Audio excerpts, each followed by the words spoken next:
আপনি কি আপনার টাকা সেভ করতে চান? তাহলে এই ভিডিওটা আপনার জন্য।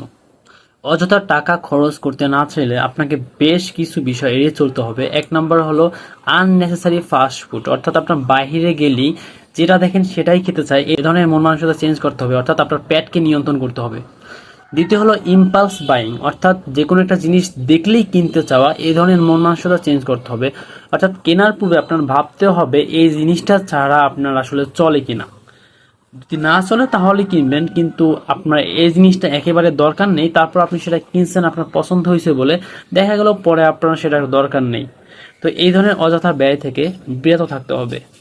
টু মাস সাবস্ক্রিপশন, অর্থাৎ অনেকেই আছেন যারা অনলাইনে বিভিন্ন মুভি বা নেটফ্লিক্স কিনেন আর কি।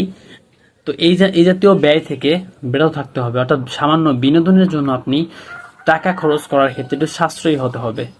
4 নম্বর হলো ব্যাড হ্যাবিট, যারা আছেন স্মোক করেন কিংবা বিভিন্ন তামাক, আফিম, মানে যেগুলো খান আর কি আপনারা অ্যালকোহল জাতীয়, ওইগুলা খাবারকে নিয়ন্ত্রণ করতে হবে যদি আপনি টাকাকে সেভ করতে চান।